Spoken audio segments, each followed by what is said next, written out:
Well, I'd like to mention some of the articles that were especially influential, because they're not all in these books here, but the one that I really like very especially is this one called Action as the Self-Revelation of Being in St. Thomas, or a central theme in St. Thomas. That really brings out the dynamic character of existence as pouring over into self-communication, and with the wide applications of that. It goes all the way up into theology too. The very highest being is essentially self-communicative love. That tremendous image of God as self-communicative love. And every being, that's in some way is an image of God because it's a participation. So every being would share in some way in that drive to self-communication, and every conscious being into self-communicative love in some way. So that's a very rich one. Then I've done one on the person.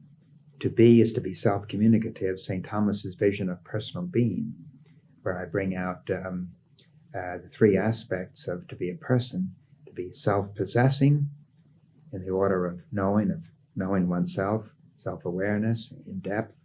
Then in the order of action, self-determination or self-governing of our own lives, a moral response, taking charge of our own lives and being responsible, self-governing. And then to be self-communicative, we must share. We must share what is in us, to share and to get in relation with others. And in a sense, what you don't share, you're going to lose. The only things you can really hold on to are the things you're willing to share. That seems to be the law of being. That to the extent that you are, you tend to communicate it. If you don't communicate it, it'll get sedimented over and buried down, and you sort of lose it. And then the third aspect is self-transcendence, going beyond oneself and finally taking on the great center of the universe as one's own center, a kind of decentering of self-centeredness. That's the great mystery of the ultimate personal development in all the great spiritual traditions.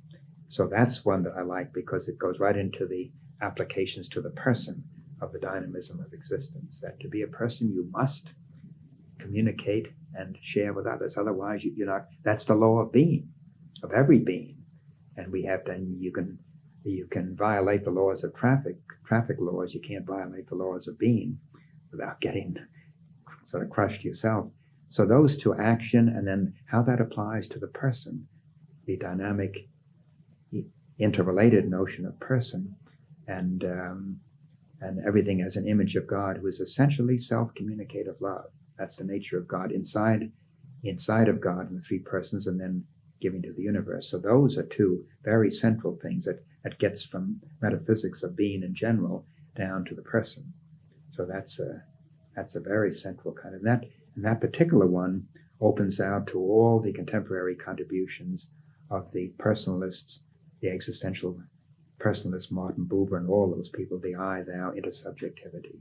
That comes in. St. Thomas didn't develop it in the same way as the moderns, but it's there in the sense that every person must be self-communicative and sharing, that kind of a thing. So those two are some of my favorite things. Then in this very recent book of mine, The Universe as Journey, Conversations, it doesn't look too serious there, but actually I give a basic chapter in there on 50 years of metaphysical reflection.